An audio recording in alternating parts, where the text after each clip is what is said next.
बिस्मिल्लाहिर्रहमानिर्रहीम। अस्सलाम वालेकुम नाज़रीन, उम्मीद है आप सब लोग खैर से होंगे। नाज़रीन, जैसा कि आपको मालूम है कि अप्रैल के मंथ में पीएम इमरान खान ने ग्राउंड ब्रेकिंग सेरेमनी की थी न्यू मारगला रोड की, जो कि जीटी रोड संजानी की तरफ से निकलनी है F11 की तरफ से। इसके फर्स्ट सेगमेंट की जो कि 35 किलोमीटर है, उसकी ओपनिंग सेरेमनी की थी और FWO को इसका कॉन्ट्रैक्ट मिला और FWO ने इस काम को 2 जून को स्टार्ट किया और उसके बाद 18 जून को चेयरमैन CDA और CEO FWO ने विज़िट किया काम की प्रोग्रेस को देखने के लिए।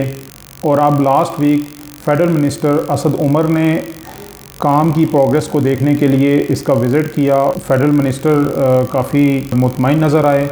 और नाज़रीन, याद रहे कि ये वाला जो सेगमेंट है 35 किलोमीटर का, FWO को इसका कॉन्ट्रैक्ट मिला है विदिन 1 ईयर कंप्लीट करने के लिए। और यहाँ पे मैं आपको ये बताता चलूँ कि इसकी सराउंडिंग में जितनी भी बेस्ट इन्वेस्टमेंट अपॉर्चुनिटीज़ हैं, उसकी वीडियोस हम लोग आप लोगों तक लेके आते हैं। उसके लिए हमारा चैनल सब्सक्राइब कर लीजिएगा, बेल आइकन पे क्लिक कर लीजिएगा और नेक्स्ट वीडियो तक अपना बहुत सारा ख्याल रखिएगा। Thank you very much.